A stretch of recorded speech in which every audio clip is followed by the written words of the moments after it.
Hello, I am going to offer a very short 20-minute kind of sequence of just a few reclined positions to rest and stretch and open the body to allow some breath to deepen, allow some sinuses to clear, head congestion.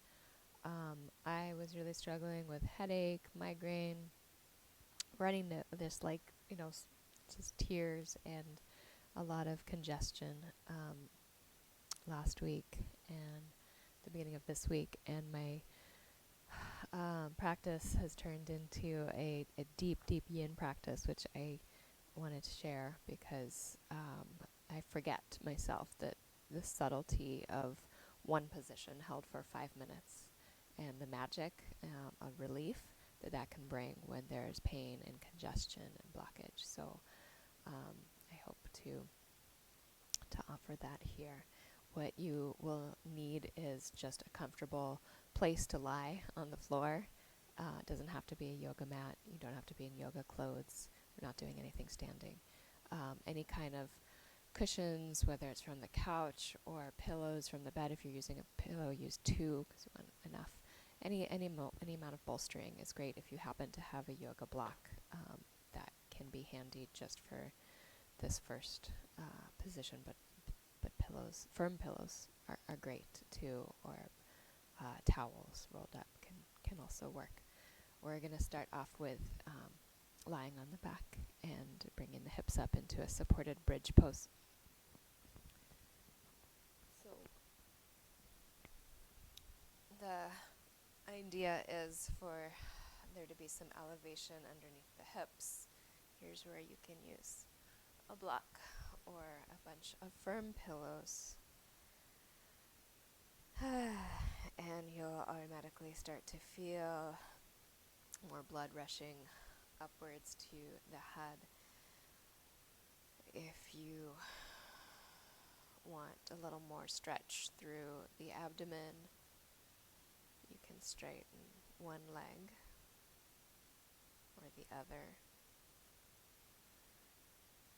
or both. If you're feeling any kind of pinching in the back, you might need less height, and you can just lower down and feel a very gentle flow of energy upward. It's nice to take the arms out, palms face up, and this will help gravity to open the chest by drawing the shoulder blades down.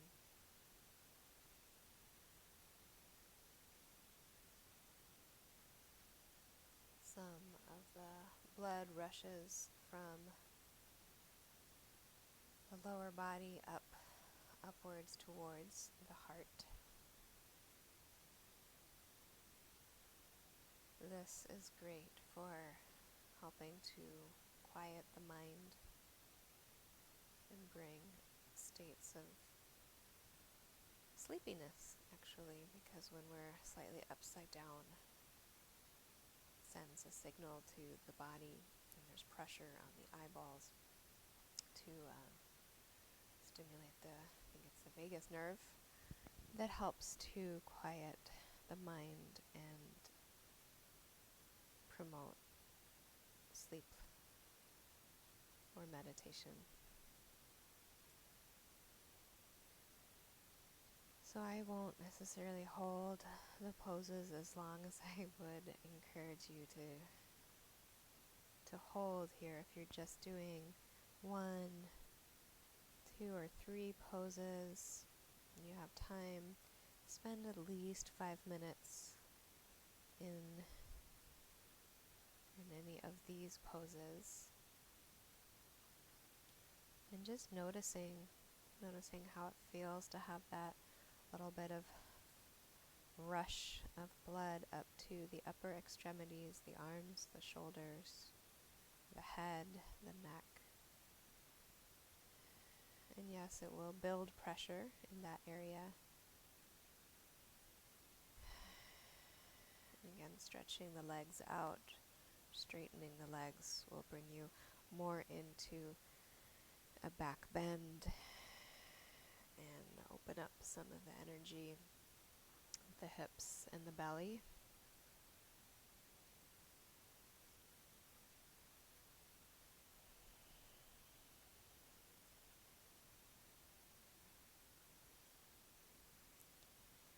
And even though that pressure upwards to the head is increased when we have our hips up, when we take the pillow out, the bolster, whatever, supporting your hips and come back down to the ground, then that brings the energy back down, brings the energy out of the head, the heart, brings that congestion that might be blocked out and down.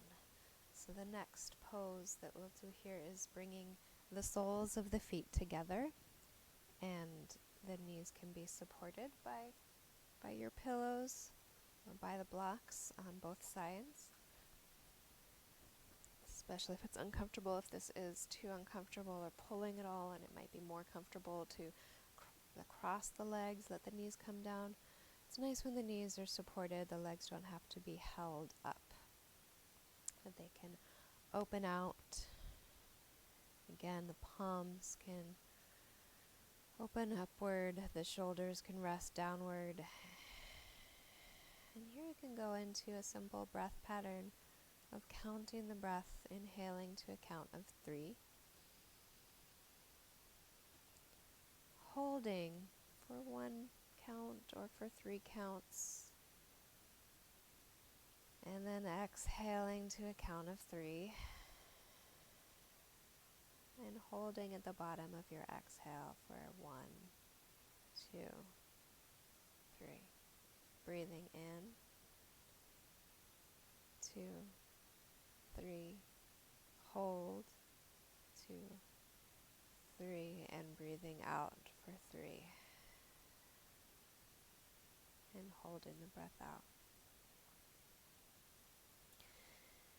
If it's strenuous to hold the breath, holding it in or holding it out, you can leave that out and just come into a pattern of equal part inhale, 3-part inhale, and 3-part exhale.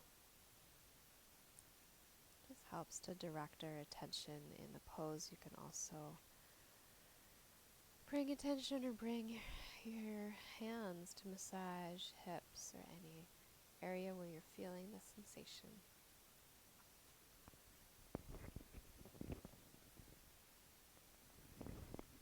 Next, we'll bring those feet up and rock on the back. You can rock side to side. Keep the knees wide as much as possible. Keep the knees wide. You can bring your arms to the inside of the knees, holding on to the knees, the shins, or the outside edge of the foot. If you can hold on to the outside edge, the pinky toe edge of the foot, you might want to come into this rocking side to side motion, taking the feet wider apart.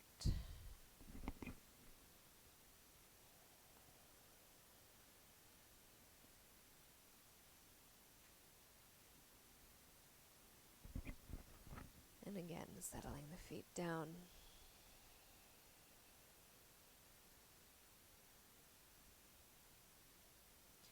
Stretching the legs out and feeling the release after the stimulating and opening the hips, and we allow the rush, the flow. You can take a big overarm stretch. Flex the toes, stretch the feet, stretch through the hands, and then clench the fists. And we'll start to roll over onto hands and knees. Come into a gentle rocking motion in cat-cow.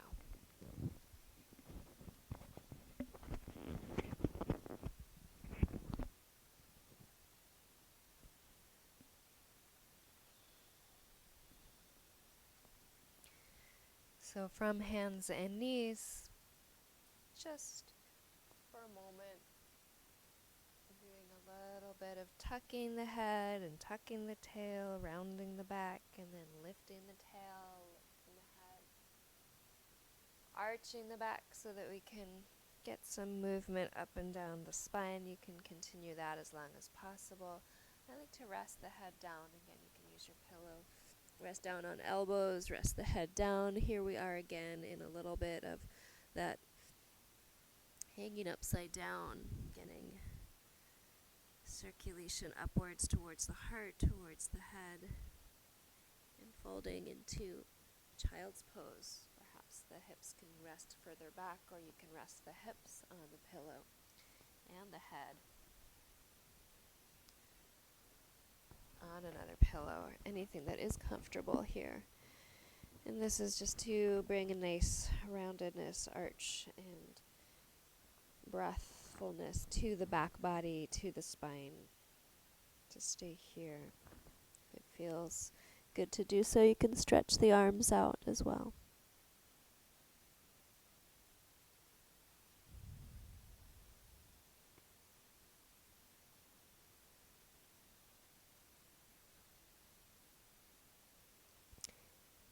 You can always stay in these poses, like I said, practicing for longer. You can pause the video